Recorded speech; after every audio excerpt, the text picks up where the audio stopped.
We're live. We're live. We're live. Okay. Good morning. Apologies for the tardiness. The usual extreme tardiness seems to be back.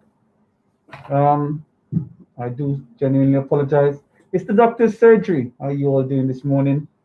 I hope everyone's well listening out there in Radio Land. What's the doctor's surgery about? If you're a listener in the background, and I hope I didn't interrupt any kind of music play or anything. Not sure what was streaming before. Um, that you were enjoying in the quiet in the morning. And I hope I can inspire your morning. Well, we can inspire your morning. I hope all is well on this lovely day, which seems to have blue skies out and about this lovely summer's day. Right, it's the doctor's surgery, and we're coming to you live from Omega 104.1, Omega FM Radio.co.uk, the doctor's surgery live channel stream, which is you go onto YouTube, you search the doctor's surgery, you go into filters, filter by channel, and voila, you can watch us live online, live and direct, the doctor's surgery. So big up everyone that is tuning in via the airwaves or watching us live in the studio. Also, we have the mixcloud.com/, Omega DJ. And you also have the Omega London TV Presents YouTube channel. I'm not familiar with how to get onto that channel there particularly, but with the Doctor's Surgery channel, you can click in and come live and watch us. We have a lot to talk about today. We have quite a lot to talk about today. Let me fix the mic so it's not blocking my face from the camera. We have a lot to talk about today.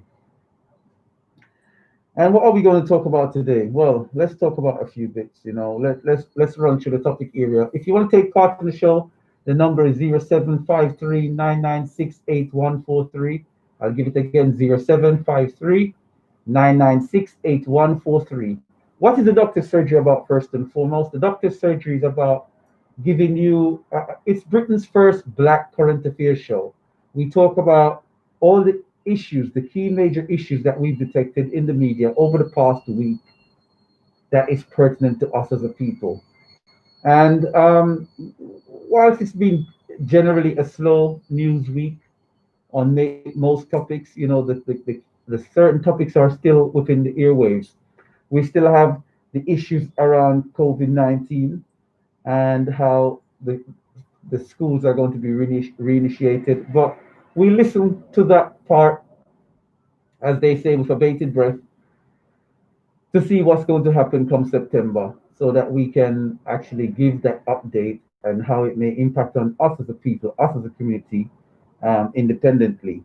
We know that generally speaking, the notion that once you're diagnosed with COVID 19, and this is one of the things that I was saying, once you're diagnosed with COVID 19, anything then happens after that, in terms of anything that happens after that, whether it's malpractice, a bad prescription here, a bad injection there, a bus knocking you over, a truck knocking you over, or something, they still put the death down to COVID 19.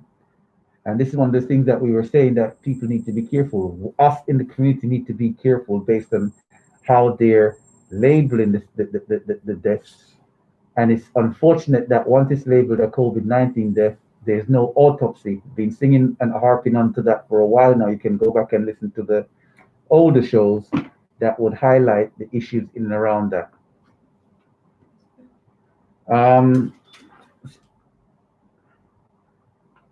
so that's one of the things that, just a quick part. We're not really going to be discussing COVID per se today. So, what are the things that we want to discuss? We want to kind of summarize our position, summarize the situation regarding the DJ, the grime artist, the the Godfather of grime, Wiley. Because as you know, there's a few bits going on there.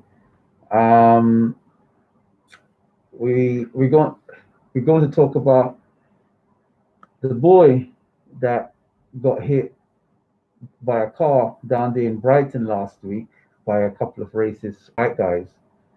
Um, that's something that we're going to discuss today. We're going to look at the fact that the BBC using the N word now on not just one occasion, but on a couple of occasions, the BBC has used the N word. So they seem to be getting comfortable and complicit with the N word. Um, we want to look at even the scenario where um, I know the producer wants to talk about, she wants to do a little bit more summary on the colorism issue, as well as Black is King. For those who don't know, she will explain about Black is King. Um, in short, when she's ready, she will discuss what Black is King is and have a little chat about that.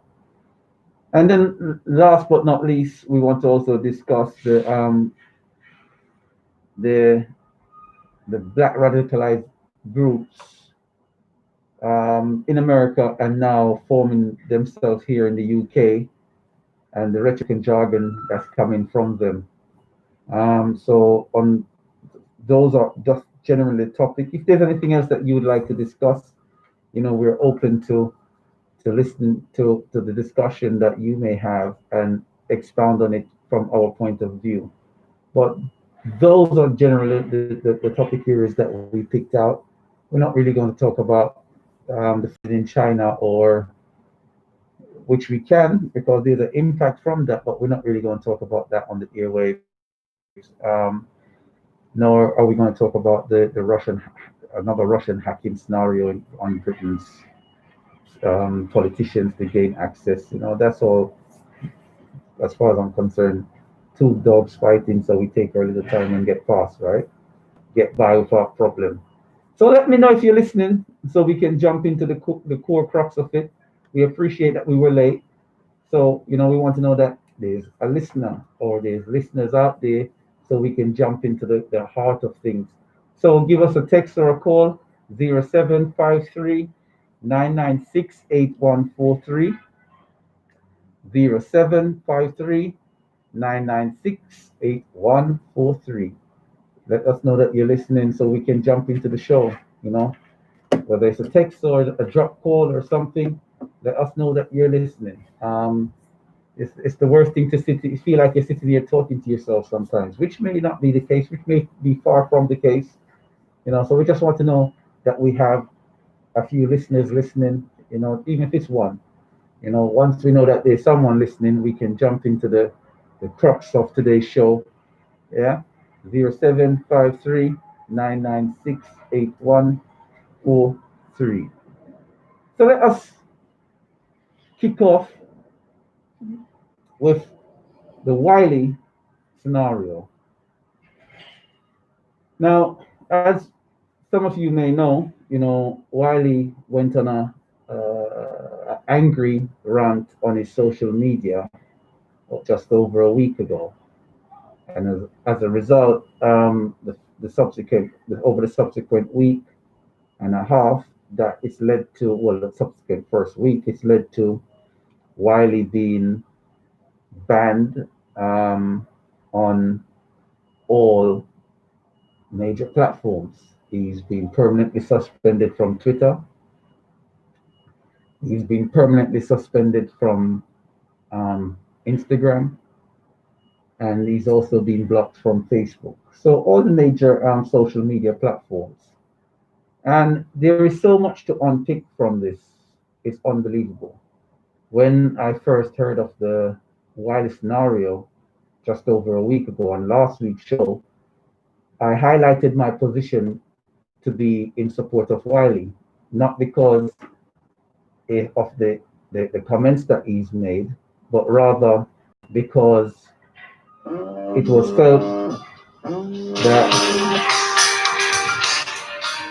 felt that you know um, the comments were being misinterpreted and misrepresented, and in seeing that the comments were misrepresented, one of the things that I set out to do is say to me, because we have to look at things from so many different perspectives in this society. We have to look at things from general society, and we have to look at things from within the community's outlook and how the community sees things. And within general society, we can understand the panic. And if you can't, I will do my best to explain. We can understand the panic and why general society saw the comments as heinous, as grossly offensive.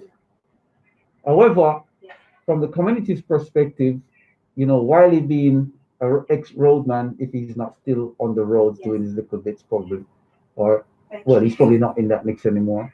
We can understand that because of the background of where he's coming from, the comments that he was saying, it wasn't targeted toward the general community, and that was exactly my interpretation. Following that show, Wiley came on to the BBC, not the BBC, onto Sky News, and did an interview with a 45-minute interview with what should I call this gentleman? He did a 45-minute interview with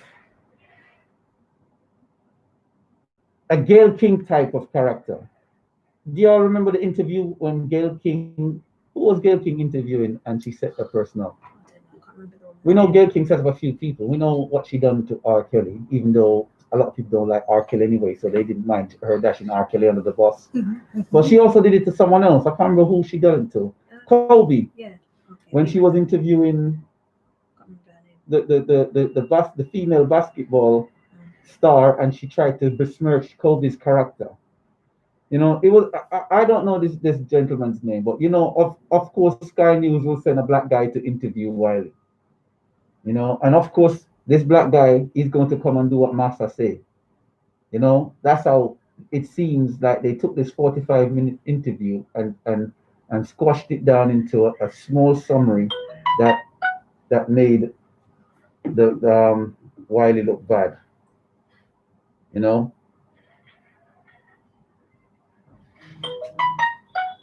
So this is one of the things that and no, I didn't. I understand that there was an interview done in relation to the Wiley scenario with someone from the Jewish community by another presenter on Omega, but I didn't. I wasn't aware of that, and I haven't seen the interview. But I'm not really coming from that direction, and that would be good. Unfortunately, I haven't seen it or heard it, so I cannot really comment on it. So I'm going to have to still stick to my tracks in what I'm saying, and it's not to, and that's good, because it's good, and that's one of the points I wanted to raise today. It's good to hear it from the Jewish community in terms of why it was offensive or how they took it. And that's one of the things that I wanted to also help with today in terms of elaborating that. I said there's two perspectives. There's the general perspective and there's the community-based perspective. I sit with the community-based perspective because I don't see Wiley as being anti-Semitic.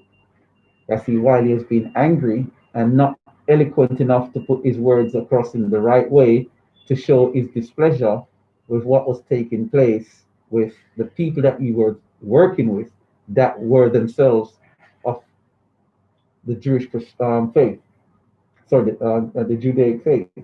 So he lashed out in the only way that a roadman does, in an angry tirade that's just throwing aspersions at the other character based on general stereotypes, how, as you would say, roadmen do.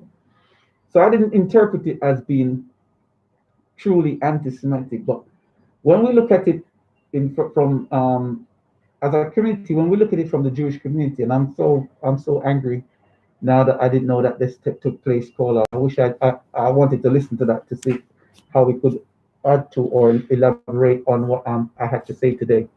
But when we look at that, and we have to kind of take it to say, why does the Jewish community react to such types of comments such furor and anger.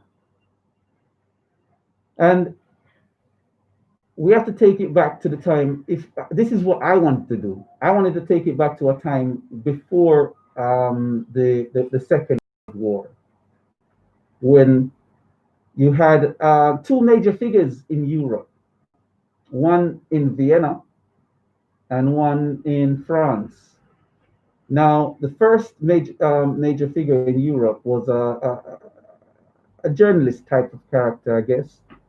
You know, they were publishing many material that in today's world is viewed as anti-Semitic. And it was just literature talking about, it was pitting Catholicism, if I can get the word out, or those of the Christian persuasion against those of the Judaic persuasion. And this is coming from a guy called Drummond or something like that, Edward Drummond. And it was rhetoric that was very anti-Semitic, but not. It wasn't. What's the word? It wasn't. It wasn't culminating in violence, but it was just rhetoric. And this rhetoric was picked up by a guy called Carl Luger, if I'm remembering the names correctly. And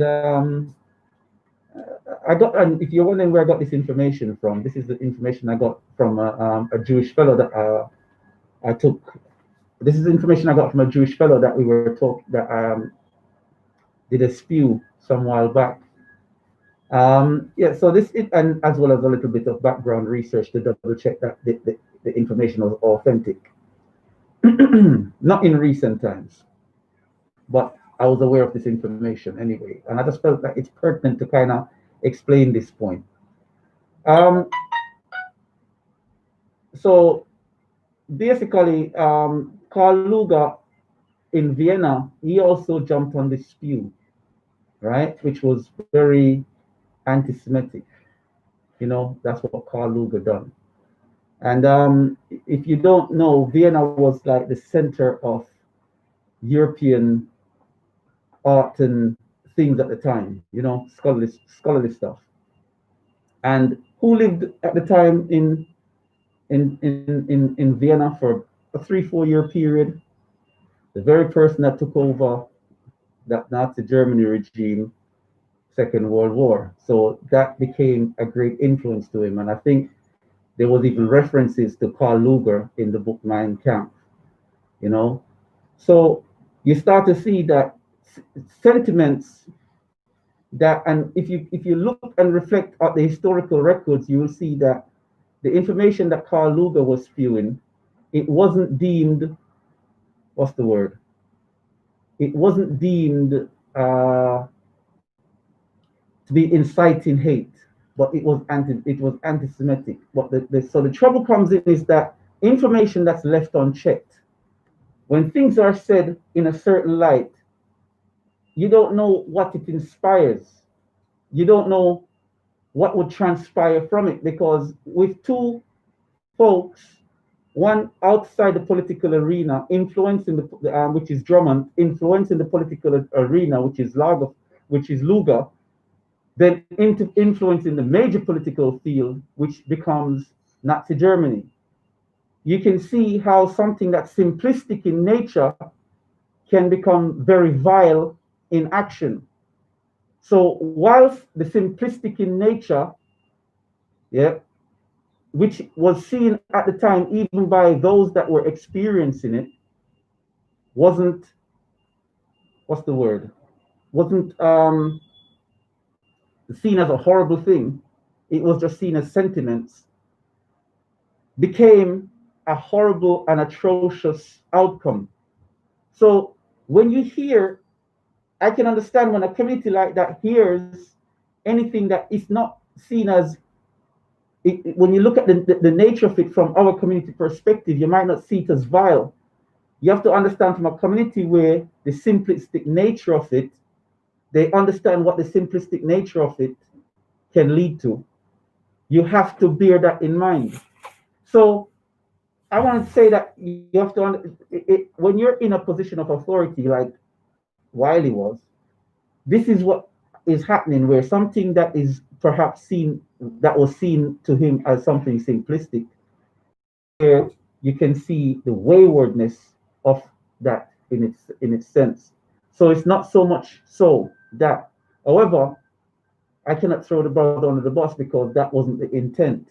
And when someone is coming from a back, this is my point of view now with Wiley. When you're coming from a background where you don't have that grasp, you don't have that understanding, you don't have that political influence, you don't have that wider worldview, and you're sitting there in your position, in our position, where it seems to be a difficult task throughout, that you yourself feel to be the persecuted one.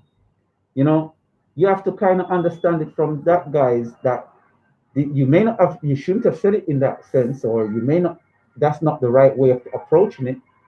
But this is where it's coming from. It's coming from a position of frustration. And if it's coming from a position of frustration, then we have to then say, let's educate, let's deal with this in the right way and address that aspect of things. But we also have to address the disparaging um, aspect of the interaction also. And what do I mean by that? We have the BAME, and I get a text message, and just for sure, some up on fire today, right? That I feel that this information is pertinent, right? I did a show.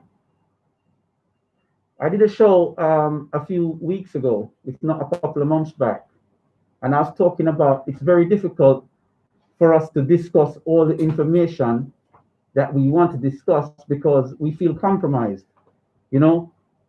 And a DJ contacted me and said he's never compromised. You know what I'm saying? Somebody said, wait, so you're telling me if you're doing a show and the Queen walks into the studio, you would continue the show on saying Bon Babylon and all them things there? Then say yes, then we'll continue. And they will do that. But with this matter, I'll be a compromisation. So we all compromise in some context. So everybody have a compromising situation along the way. You understand? So we just want to say that before I carry on. Yeah. Anyway, so I'm saying we have a situation now. So for example, we have Mahatma Gandhi. And if you do some research on Mahatma Gandhi, you see Mahatma Gandhi talking about Kafirs and these terms. And I apologize for even saying the term Kafir because I can understand that for some it's very, it's an N word. Now, this is the history of this man. And in the same way where Wiley will become known for saying disparaging comments that perhaps were taken out of context, it wasn't meant in that way, that light, and he should have known better and structured it in a better way. Still going back now at Wiley, yeah? In the same way, you have Mahatma Gandhi that has said extremely disparaging words, and they're towards our community. So what it feels like at times is that everyone can say negative and disparaging things around our community and our people, wherever they are in the diaspora, and we sit down and accept those people still in general society. You know, maybe we need to take a leaf out of our Jewish brothers and sisters' book to say, you know what, we need to shut shop where anything negative and disparaging is said. You know, so I don't bash the community for reacting angrily to Wiley. But I'm bashing those that are not supporting Wiley to explain, to say, listen, that's not what the brother meant, and you know, that's because we don't promote hate and divide in that sense. You know, so we have. Why do I use Mahatma Gandhi? Because Mahatma Gandhi is being chosen as the first BAME, BAME, leader to be placed on money. You know, he's been placed in on British money in a multicultural setting to be a revered figure. But yet this Bain character, this guy Gandhi was a staunch racist against black folks. And I've said this many a times that for his people, he was a great leader, but he was not a man of the world in terms of fairness and balancement towards all people. He was a staunch racist, and I'm yet to see any evidence or information that retracts his staunch racist positions that he held towards black folks. So it feels that we are in a position where everyone can trample on us at every point. Some actions may perhaps be due to ignorance on both parts, because there should also be understanding on both parts. Because if there's not understanding on both parts, why should the community be understanding to anything that anyone says? Why should it always be us that's fully understanding, but yet no one wants to understand the plight that we are going through? It don't work like that. Understanding needs to be on every side for there to be consensus and positive growth for interaction. So I disagree completely that Mahatma Gandhi should be placed on the money, for example. Even though, because we have within England, there's the spread of African people of African origin that were called racist terms by Gandhi that have to use that money. I don't want to see a racist man on my money. I don't want to see it. I don't care. Well, there's a lot of racist people on the money, you're going to say, yeah. But is it known clearly that certain those people have been racist? Because a lot of the people that I've seen, when we do some background checks, it's not everyone that's got something that's synonymous, that's well stated in their writings and their explicit expressions to be racist. But if they've come from a line of... What I'm saying again? I was just thinking, if they've come from a line where wealth is accumulated from slavery... No, but it's not. I'm not talking about the wealth issue. I'm talking but that's how they're represented on the money. No, so you don't it's not the... Some of the people on the money were, what do you call it, poets, or what do you call it, authors. You know, not everyone on the money is coming from like colonialistic ties. I don't know anyone on the money that's coming from colonialistic ties. I can go back and double check, because I don't know all the faces on the money. Is the Queen not one of them? Well, you cannot then. But the Queen has never made any racist remarks and statements. The Queen has never come out herself and said, "I don't like this N-word people." She's never come out and said that. I'm talking about someone that's come out and made those vile comments and actually said that black people were subhumans. I think the difference is one was overt and one was covert. Well, that's the way I see it. If you want to be covert, you get me. It's covert, because you can do about something that's covert until it becomes apparent. But what I'm saying is that they have so many choices of people that they can choose from. Mm-hmm. From the Bain community, mm-hmm. that stands or sits in a better place where that's not never taken place. Why choose someone that, to get where they were going, stood on someone else's, tried to stand on, let me rephrase that, tried to stand on someone else's shoulder? You know, because he started out by bashing us. Mm. You know, and there goes my position of frustration, you know, because we have to brush aside. What's the sense in putting up another statue in Bristol, for example, of another racist person to tear it down in 20, 30, 40, 60, 70, 80, another 100 years? What's the sense? You know, it makes no sense whatsoever.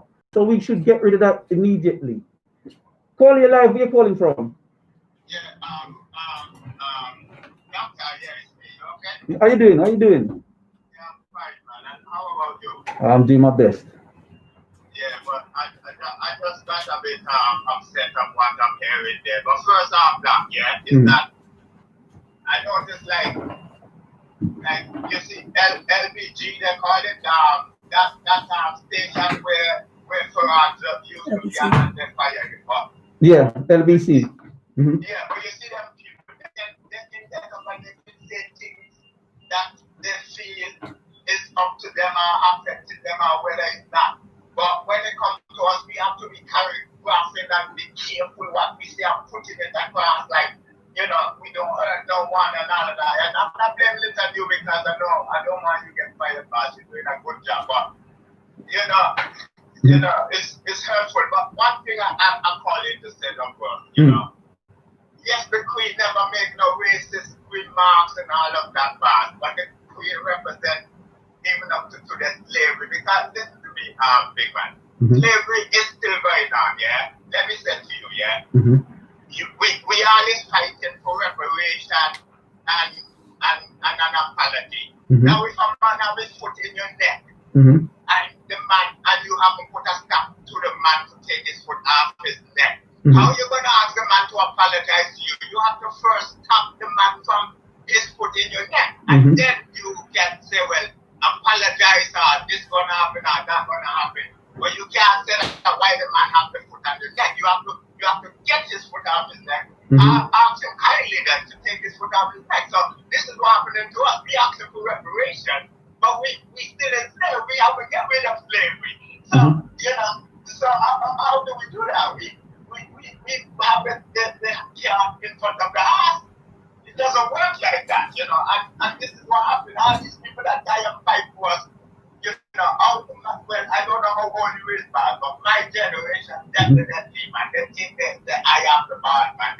They went to sleep somewhere. I think it's the top thing they put in and the alcohol thing. They just went berserk and that and forget everything. You know, I mean, we still not out of slavery yet, bro. The fight is not over yet. We have to finish the fight. You want to know? Let me address each point, Greg, because you said a lot there. There's a lot to really unpick. In terms of the Queen, what I was saying, I'm not saying the monarchy isn't linked to strong colonial slavery and potentially racist ties. That's not what I'm saying. I'm saying the current monarch, the Queen, I've never heard her overtly say anything that you can take her husband, yes, but her, I've never heard her say anything that is blatant to say, yo, that one is sketchy, no Queen. I haven't heard it. If someone's heard it, then I'm glad to hear. But I'm not going to, because the Queen, and she represents the most racist institution, that never starts say she said. I'm saying she represents the most racist institution in terms of when we see the wealth that was accumulated off our backs. That's what she represents. But I couldn't turn around and say she said overt and blatant things that have been racist. And what I'm saying is that when we are aware of people that are I'm using the Wiley scenario, and I'm expanding on it, because the first thing I did was explain that whilst I back Wiley, I have to explain how subtle, as the community would take it in, how subtle comments can become major world impacting thing leading to the Holocaust. Because when Lugar and Drummond was saying what they were saying, that were in terms of the information that was anti-Semitic, they had Jewish friends that interacted with them, and it was all, in a sense, it was seen as rhetoric and banter in some parts, and in other areas, it became policies, because we know that you have certain families that had to move out of Vienna, so it became a little bit of an uncomfortable feeling at the time. But where it culminated and manifested into a reprehensible thing, one of the most reprehensible things, one of the most in the last 100 years, was during Nazi Germany. and that started in the 20s with the rise of the Nazi Party. So what I'm explaining is that with Mahatma Gandhi, whilst Mahatma Gandhi, because if Hitler had won the war, Hitler would have probably been seen today as a great man out of Germany, just like our chairman Mao is seen. You get what I'm saying? So, but because he lost the war, you know what I'm saying? History is written by the victors of wars. So he won the war, he was the enemy, just like Saddam Hussein, just like everybody else that lose the war, they become the villain, and rightly so in this scenario. So what I'm saying is that when we're looking at the situation, we have to understand how small, sterile comments can become vile, vicious policies. So I can understand a community hearing something that most of us would view as sterile and say, well, what's wrong with that? You know what I'm saying? So I've explained from both sides because I'm not picking sides of the comments. What I'm doing is is clarifying that I know the brother never mean that, but yet the punishment the brother is getting is like he's a disrespectful slave in the corner, and how our corner is never really explained correctly. Our corner is never really addressed in a sense of understanding, but yet we are supposed to understand everybody else's corner, and I don't agree with that. I don't agree with that one jab, not one tickle. You get what I'm saying? So I'm backing my brother in the sense of saying I'm not going to bake you in your mistake. You get what I'm saying? I'm not going to bake you in your Yeah, mistake. but you're supposed to anyway. You're doing the right thing. But what I'm saying is just like what Uncle is saying is right. We take our eye out of the ball. We supposed to be taking responsibility for what's going on today. We is at fault. Exactly. Get up and fight now. I agree with that too. We've been shut down, you know. We've been shut down with, I mean, they just take us for some cartoon characters. I mean, they have no respect for us. You don't have any respect for ourselves. Don't get me wrong. You have to first have respect for yourself. That for somebody else to respect you, you don't go around taking things from people and putting and your body and think people are going to respect you. True. I mean, you have to be yourself. True. I agree with that. I agree with that 100%. But I'm not just going to come out and saying it. I'm not going to say it in that way, because when I say it in that way, what I found is that in every generation, everyone thinks they're saying something new.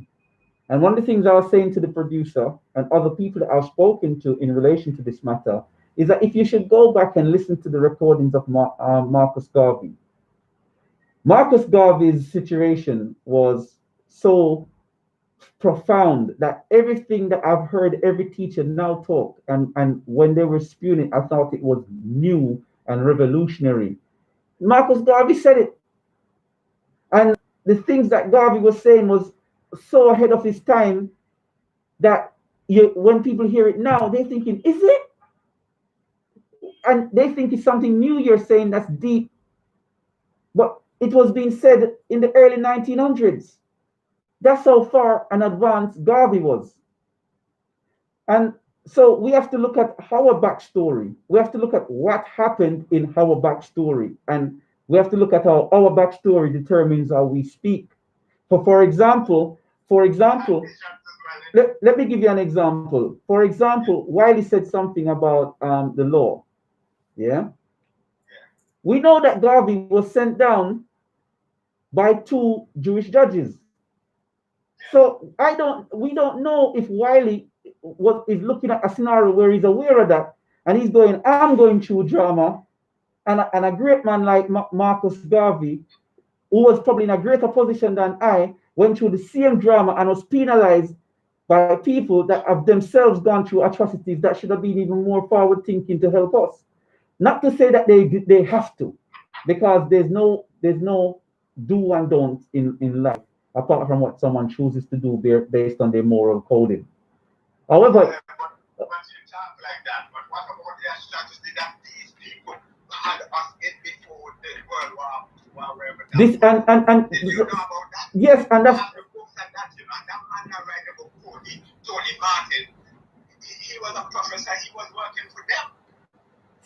so what I'm saying is that we have to have a discussion where we're not. I don't want to make it. I don't want another set of people feel like I'm being a Mahatma Gandhi towards them. That I'm trying to stand on their shoulders to get my point across.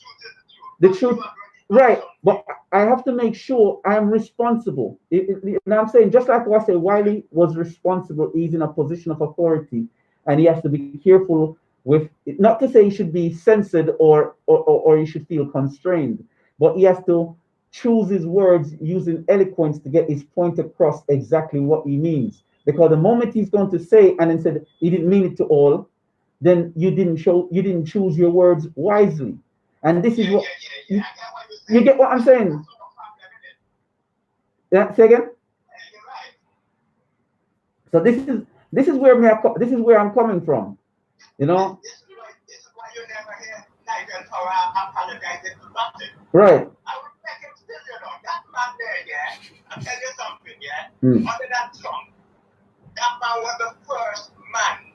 Because I don't deal with politics. Politics I was in slavery. I don't deal with them there, yeah. For me, Nigel Farage is the first man in my history that I look at and say, well, yeah, he fight for England, he fight for the Caucasian people in England. Yes. Why should I give it to this man for that? That's what I'm, and that's I what. look at this man and I say, this is how we should be doing it. That's right. And when we say things like that, people misunderstand. So we have to make sure we say it in the right way. That I said Mahatma Gandhi, for his people, he was a great man, but he's not representative of Britain, because the Britain that we are saying that everyone should be fighting for is a multinational or multicultural, or whatever word they want to say with the multi. A whole heap of different are we over here. And if one of those characters that you're putting forward to represent that as disrespect another part, they shouldn't be up there. They should not be up there. So Wiley's upset the Jewish fraternity, and they've chastised them. Mahatma Gandhi has upset black people. Even if I me want to know about it, me vex about it. I don't want to see him face on my money. I don't care what the other millions of Indian people in this country feel and think when it comes to him. Choose someone else. There's plenty. You can't tell me say one great man come out of India. You understand? Because Indians are a great people for themselves, amongst themselves. You get what I'm saying? So they must have other characters that are also great within context, that can also be represented, that didn't feel that they needed to stand on someone else's shoulder to get attention. That's how I think. If that is the case, let's paint it right across the board, and we need to stand up from that militaristic perspective to make sure that our interests are also met. Wherever someone says anything that is not appropriate in our guys, we need to pull them upon it, and we need to chastise them in the same way the community that Wiley was chastised, to say, no, we don't care what you mean. Why is the BBC using the N-word? Why is the BBC using the N-word? Why are white journalists coming on the BBC using the N-word, but yet the BBC wouldn't rebroadcast what Wiley said? So why is it that you can...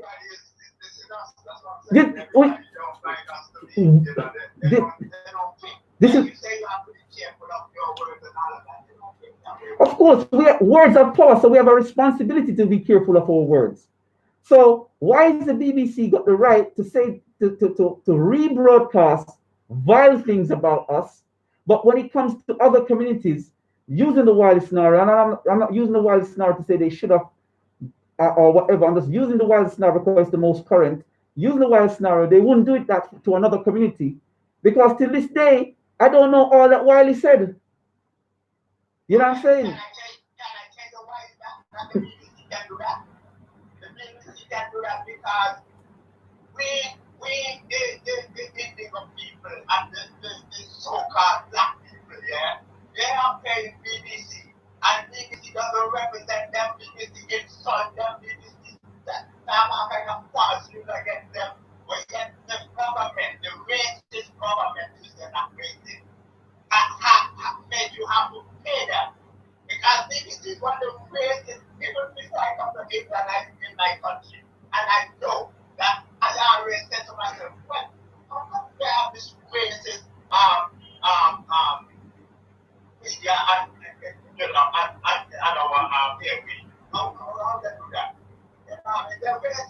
Boy, I don't know.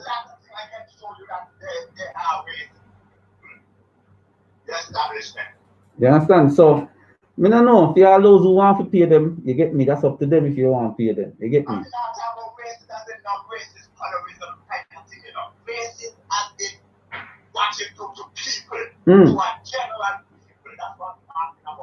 Now, and look at it this way, right? Look at it this way. And again, I'm using the scenario because it's the most current, and it's double. I'm highlighting the double standard, not by the community that was offended by Wiley, but by society. The double standard by society in this one. There was a boy that got hit by a car. I don't know if it was a stolen car or something, and he was knocked over a pavement through a hedge or a wall or something and dropped in a yard. Broke off all bones and stuff. He was badly injured, right?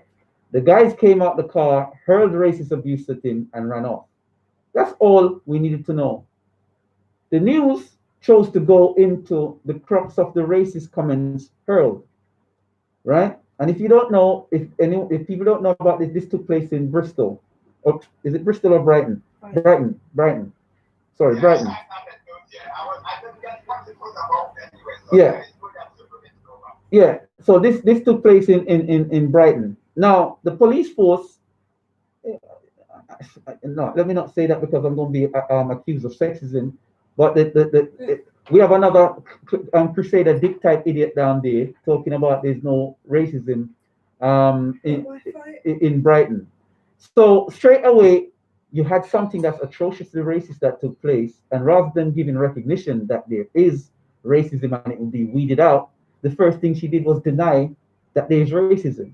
So these are the little things, and then the news went into the core crux of what was said by the boys as they ran off. Now, Wiley's scenario, like I said, we still don't know what Wiley said. When I saw the initial statements in the Sun almost a week and a half back, I was like, what did he say? This is nothing. But then I realized it was over an hour and a half of rants. So there might have been a lot more that was said that was omitted. Then when I started doing my checks, I realized that there was a lot more that was said, but they didn't want to repeat it because they said of the vile nature. So we have to go by the media's what's the word? We have to go by the media's position of what the situation is, as opposed to knowing what the situation is. So we're supposed to just back them in tearing down Wiley without knowing what Wiley said fully. Yet, in the same sense now, we have these two boys that lit down the little black youth, the NHS worker, nearly killed him. The doctors say he's lucky to be alive.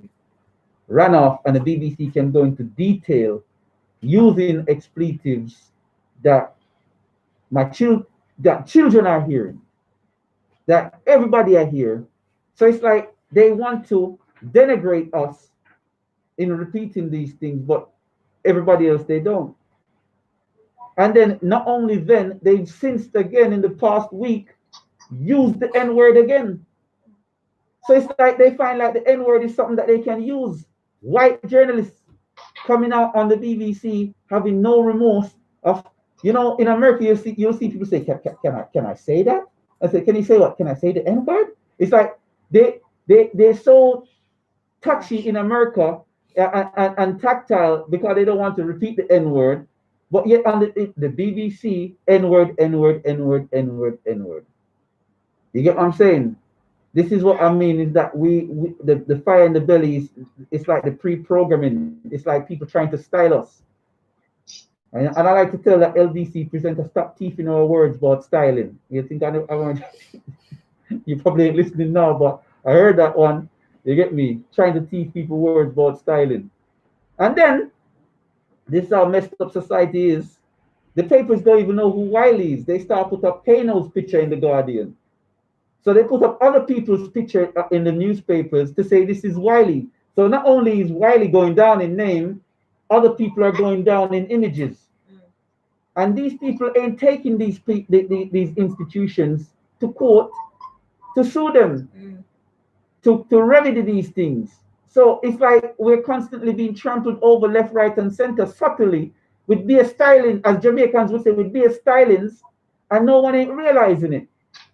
So, Okay, that I need somebody to call in, yeah? all right, no problem. Yeah, man, give thanks. Yeah, man. All right, respect. Yeah, all right. Give thanks. I'm sorry, Paul, I forget to see them on the line, you know. So they leave, they give us bare stylings, you know, in bare stylings. So we have to essentially know how to navigate. If you want to take part in, you want to object to anything I'm saying, this is a discussion. I could be wrong in what I'm saying. I hold my position currently, but I'd love to hear from you, the listening audience, wherever you're calling from, whatever background. 0753 996 8143. I'll give it again, 0753 996 8143. One last time for the money, 0753 996 8143. So, you know what I mean? And so credit where credit is due. You know, I know that I'm not the only person, but it's shameful. This is my last part on the Wiley bit scenario, then I'll move on to the other topics. It's shameful that it's only one person, one other public figure that's come out in support of Wiley, saying they understand. You know, and that's a artist by the name of Mega Man. A lot of you will say, who? If you remember about 20 years ago, there was a group called So Solid. So Mega Man was the founder of So Solid, you know, and he's come out in support of Wiley, and we want to say big up Mega Man, you know, because you seem to be leading the way again, you know what I mean? So you did it 20 years ago in terms of teaching these young black guys that they can set up their own institutions and become entrepreneurs with the music. You know, that was a first that you done that. So a round of applause for you. A lot of the young influencers now that are doing their own thing, they obviously copied a model that you've come out with So Solid Crew and how major So Solid Crew was. And a lot of people think So Solid Crew fell off, but So Solid Crew actually was banned and targeted by the police, and they were not allowed to do performances right across the UK. So they were strangled out of their position. And again, we as the public, we sat and accepted it. You know, at the time I was saying, how can that be possible? You know what I mean? I was a younger head then, so I wasn't versed enough to know what to do, but there was no leadership from the elders in sense of saying, you know what, let's support this thing and let's teach these guys to calm it down in the areas where there's an issue and so forth. So that I just want to kind of to say that. And then I want to shame one person, you know. There's one big belly MP from over North London named Lambie. David Lambie. The boy belly too big. You get me? I'm too much pork. You're stupid. You know what I mean?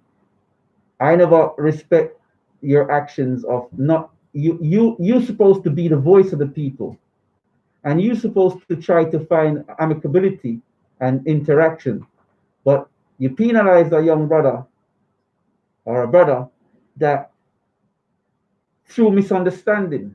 If I can unpick and I could have unpicked that it wasn't meant in that way, you should have been able to unpick that it wasn't meant in that way. And the reason I say that is because when it's right, you can unpick to say, listen, cannabis is more penalized than cocaine and so forth. You unpick those little nuances.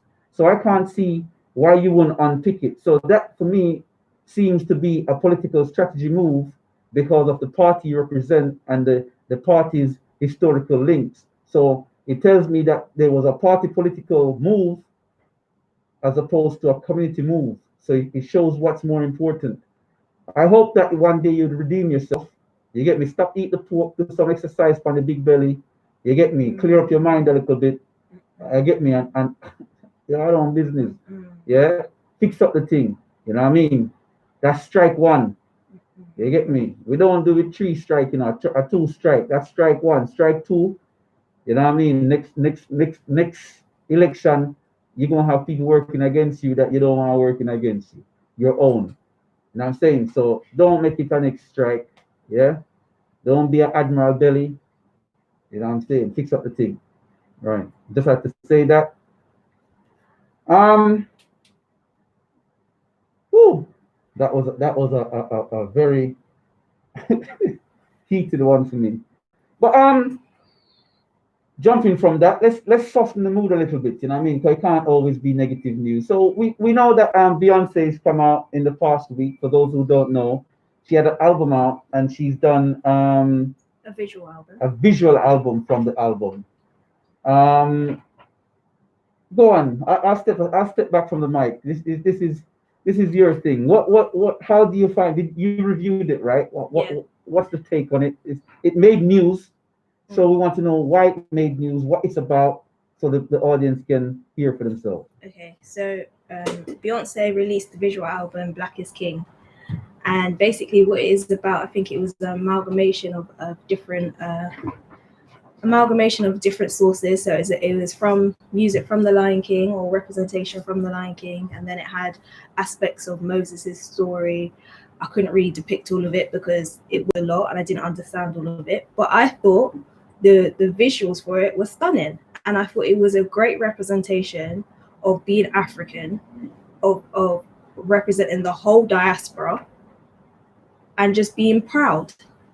However, not everyone saw it in that light. So there was a music artist going by the name of No Name. No Name, is that correct? Yeah. No Name, who said basically that Beyonce was exploiting African culture, which I just thought sent, instead of looking at the beauty of the work piece and the representation that she's given, it just sent us backwards in the sense of this whole separation, because she's basically saying because she's not from Africa, or because she's not directly from Africa, she's exploiting the culture. So you can only represent African arts, African heritage, if you are directly from Africa. That's what No Name's coming from, the angle which she's.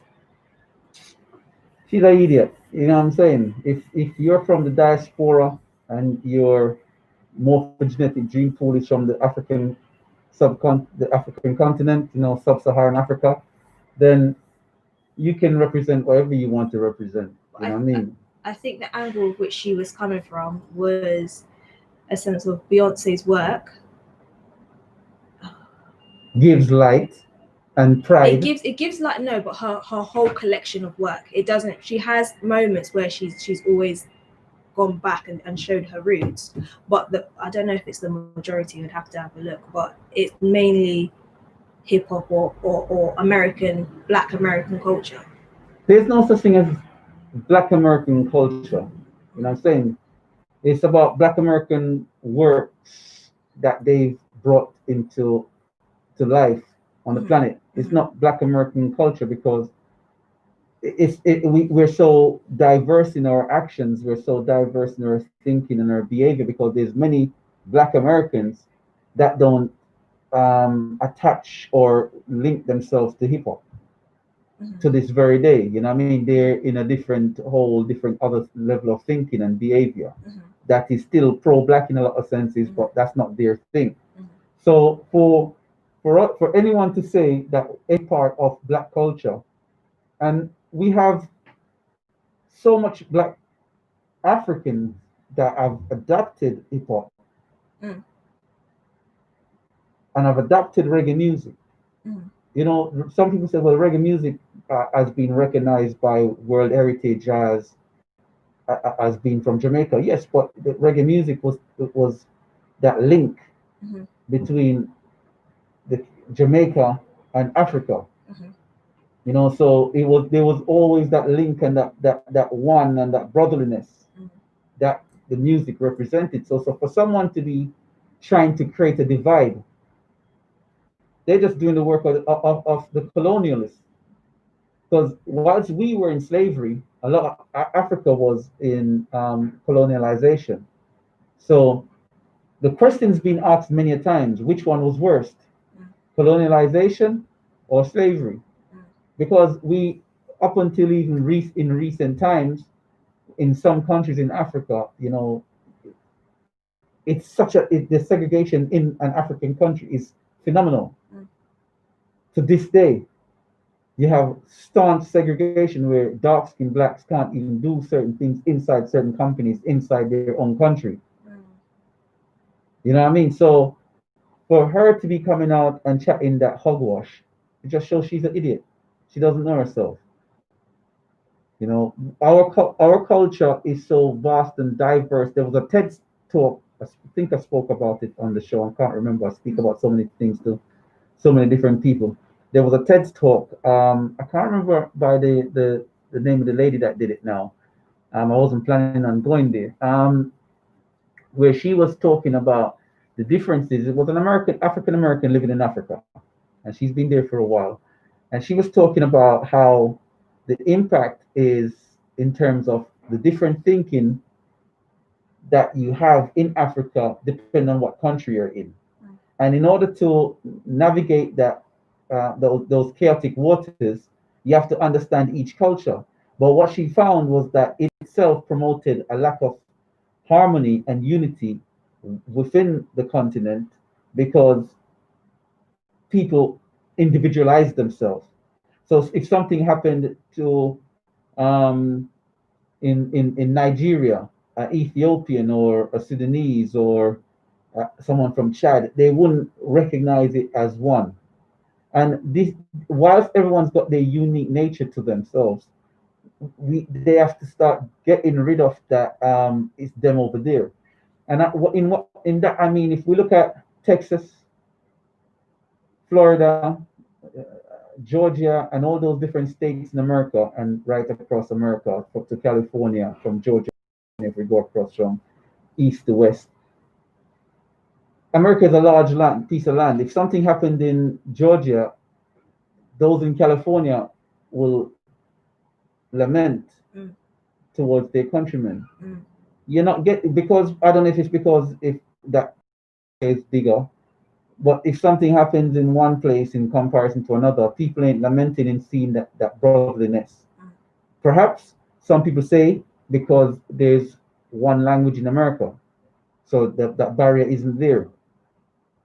But yet, it's like colonialism has taught Africans to be so divided in their thinking against each other that you even had this explosion in amongst itself in the 90s in Rwanda, where 250,000 people ended up dead. You know, so if not more, so well, if it's that high, we know that a lot it was planted by hands chopped off. So the figure may not be so high, but a lot of people died nonetheless or lost their limbs. So we have to come out of this colonialistic mentality and recognize the diaspora as well as recognize Africa. And we have to recognize our individual differences within that. Because even in the studio as we speak, there's an individual difference between you and I. You get what I mean? So people have to recognize that there's individual differences all the time in every situation, but it doesn't make it that we're not one and the same. And we need to get past those little nuances and hiccups. And that artist is, I'll tell you what it is. You know, when American people get upset that you have African or British people coming in and taking on roles that they said should be played by Americans. It's the nuance there is that they're saying the pain and the struggle needs to be reflected by those that went through the pain and the struggle, and the benefits from that pain and the struggle should essentially be the same. Now, whilst I agree in some parts to that, then you also have to look at the aspect of things that art is what it is, and if you can depict that art, then why not? But then you can understand the influences and the mishmash that takes place there, because you're feeling that there's certain roles that you may not want to represent in the way that it's trying to be portrayed, and someone from the outside comes in and disrupts that. I can understand No Name's position from that angle, where it might be felt that because they haven't got the wealth readily to depict their culture, then it's unfair that someone that's in a wealthier position that's got so much more going for them to be coming in and taking the little they have. But the whole point from the visual album was more of a collaboration thing that should bring attention to that market and bring attention to that view to then allow it to grow. So it's something that they can utilize to build on. So it's kind of counterproductive her even saying that when it gives them a platform to work from, if that makes sense. It doesn't take away from, as in you take a job doing an acting role and after you're gone, the image is misrepresented and it does damage. It rather celebrates the images and celebrate the colors, and it's something then that can be built on in other people's bodies of work, because that's what they were already doing. So that's why I don't agree with that in that sense. It's the doctor's surgery. How's everyone doing today? You know, we do each and every Tuesday from 8 or when we get here until 11. We do a weekly summary of all the information that's taken place over the past week in the news. So far, over the past week, there's been so many things we've discussed. The Wiley scenario in detail. If you missed it, it's probably best that you get that from. If you missed it, it's probably best that you get that from accessing it on the YouTube channel and watch it later on when it's uploaded. As you know, we're streaming live on YouTube at the moment. So we've just discussed Black is King. The last couple of things that we want to discuss before the break, and then the recap after the break of everything is you wanted to say something about colorism before we move on to the Black Militia. I don't know how to word it. I don't know what you want to say, so I can't word it for you. I don't know how to word it. It's just how do I explain this? I think last week we were discussing the topic of how mixed people or mixed heritage people identify themselves, and I guess the dangers of classifying them as Black when they don't necessarily want to be classified as Black. And I just think what I feel what the Black community needs to learn is that mixed people don't necessarily want to be classified as Black, and you should allow them to be, classify as how they want to identify. So if a mixed person says to me they identify as Black, I'm not going to question that, because at the end of the day, a lot of the struggles that mixed people face overlaps with what I feel. However, I just feel like Black people don't necessarily experience the same adversities as mixed people, and in the sense of I wouldn't know, or I've never experienced that struggle where I've had to pick between family. I've never had that experience where I've gone into a workplace and experienced microaggressions, in the sense of if I straighten up my hair, I get treated one way. If I have my hair natural, I get treated a different way. I just think there's different experiences which mixed people face, whereas Black people don't face. It's a different. It presents itself differently. That's the way I see it. Okay, but I mean, last week I'm a bit tentative to touch on the issue this week, because I done it a couple of weeks, and last week I got told off that it's as if I wanted mixed race people to say they're Black. But again, you know, most mixed race men do lean to say they're Black, apart from in certain little nuanced situations. So the real conundrum comes up with women, and it seems to be that there's a major roaring debate going on in the Black community at the moment around the colorism issue, and it's not about men, it's about women. It's about the space that Black women feel they hold, and whenever this space is accessible, it's given to someone that's not wholly Black. That's part and parcel of the problem. Yeah. So, you know, I just think you create identity issues Mhm. when you have someone that is mixed and then you have someone that is black, because you're creating unrealistic expectations of someone, of how someone is perceived to look. Mhm. So from that perspective, the psychology of why that takes place has to be examined. Is it the case that um, with men, masculinity is seen, the more darker you are, the more masculine and virile you seem. Mm-hmm. So people want to be associated with that stronger version of masculinity Mm-hmm. as men. Mm-hmm. I don't know. I'm throwing it out there, and that's one summary. Mm-hmm. Then with women, as I keep hearing women say, and I don't know why they say it, but as I keep hearing what women say, Mm-hmm. that the standards of beauty is European women, Mm-hmm. and so it's the femininity or extreme femininity is viewed as a European woman. And also, I think as well, when you go to slavery, it's that whole process of dehumanizing you. Mm-hmm. So the darker you were, the more animalistic you were seen. Mm-hmm. So you were less desired. Mm-hmm. Now, this is what I've said this to you, and before. I don't know if you agreed with it. I can't recall. Mm-hmm. So I said it. I say it tentatively. Mm-hmm. I do not think a black woman Mm-hmm. will ever have that space until they actually take the space of what they naturally are. So if they're not expressing themselves wholly as they're supposed to be, Mm-hmm. then they will never have that space and that recognition. It's like the caller that called in earlier, Mm-hmm. and the caller said, Respect yourself. right, it's in the same sense. It's like we,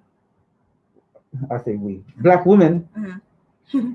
have to take on the natural look to themselves. What here they hear the natural Can I say this? every or I just feel like that's okay. I'll give you an example. Lupita. I don't think Lupita wears on. I think she predominantly wears natural hair or natural hairstyles, and she's dark skinned.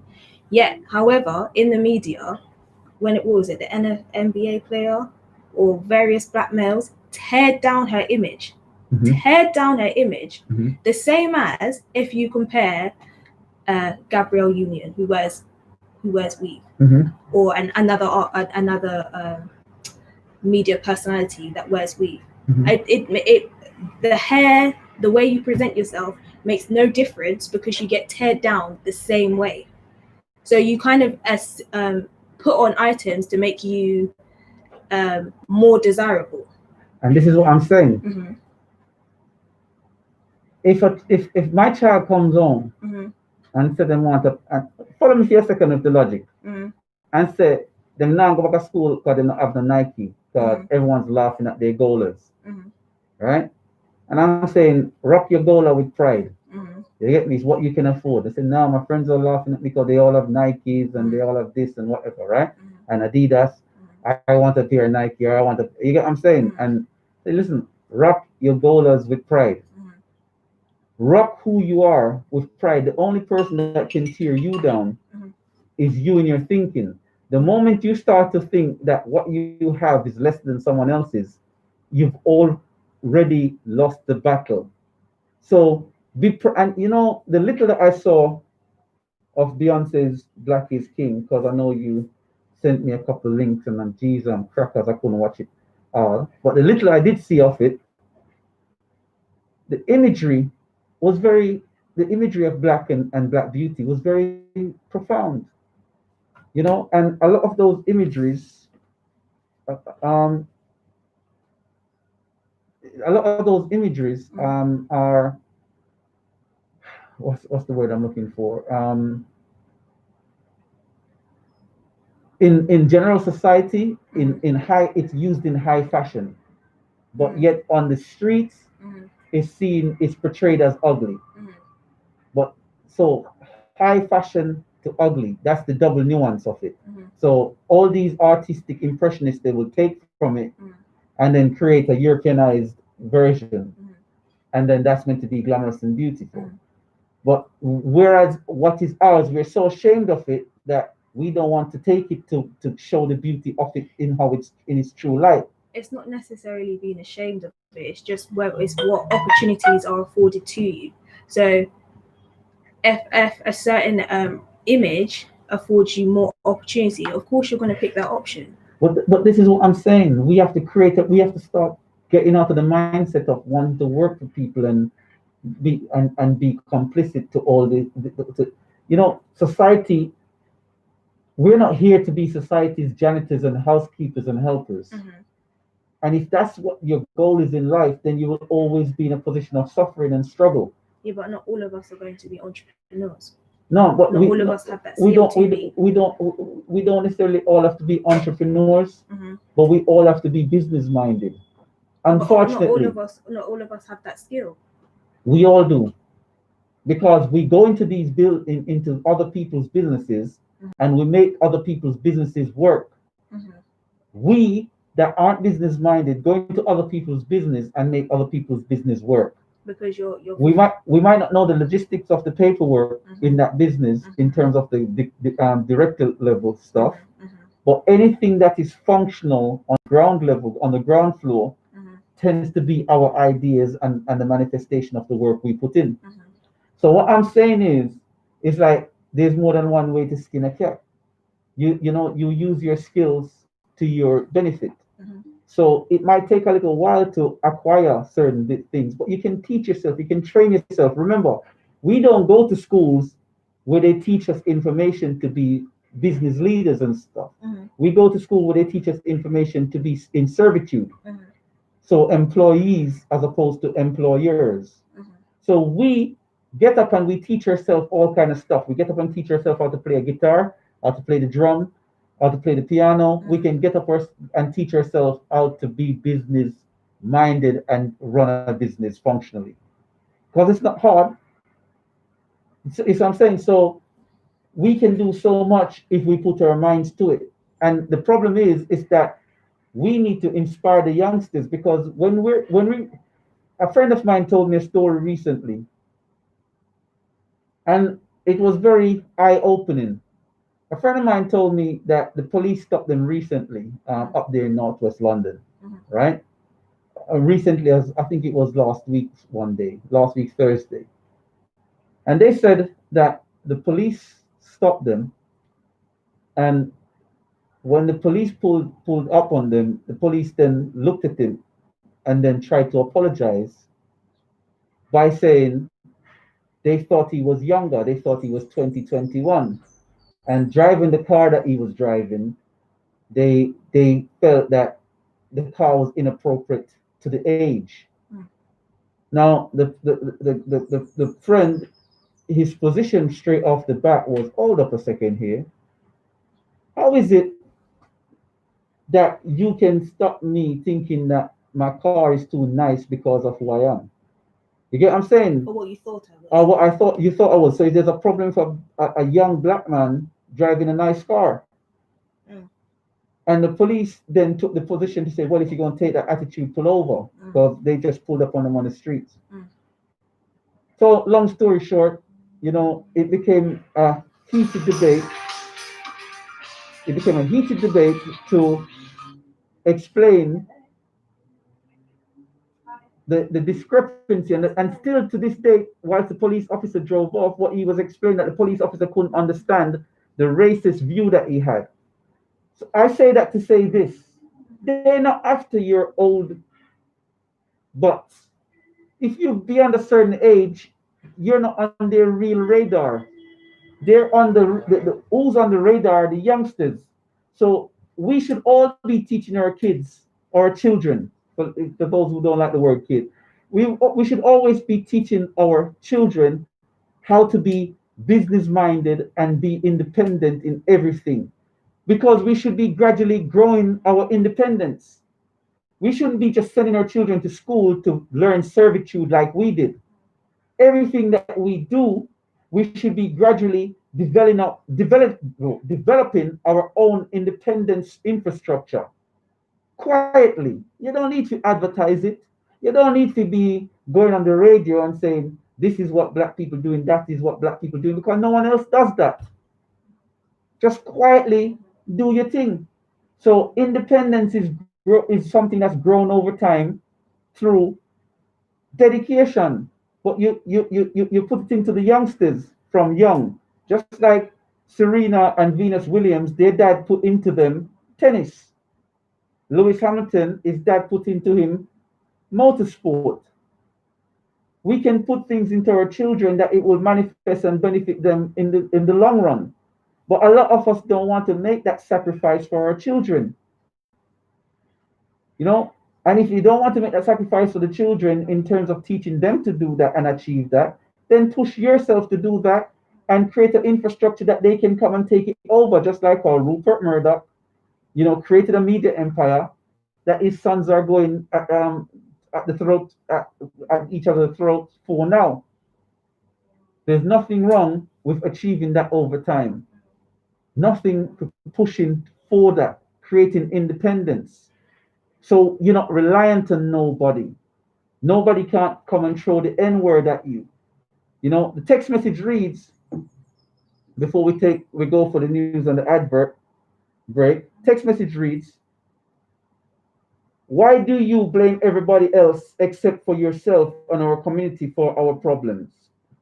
BBC did what they did. Why moan instead of holding the BBC accountable? And that's a very good question. I'm not essentially moaning, I'm highlighting it to the community because this is what this show is about. And the community should in turn should respond by bombarding the BBC with a series of complaints. But it goes beyond that. There's so much more that can be done. But in the same sense, like the caller said, we have to be able to stand up on our own. Because when we have our own clout, our own wealth, when we take that knee from the shoulder, we're in a stronger position. When we no longer can be told we're going to sack you or block you on your social media or do all these things, then no one holds a noose around your neck. It no longer becomes the human race where everyone's racing to make wealth off the black man, but more so the black man standing firm. We'll catch you after the news on the advert break on the other side.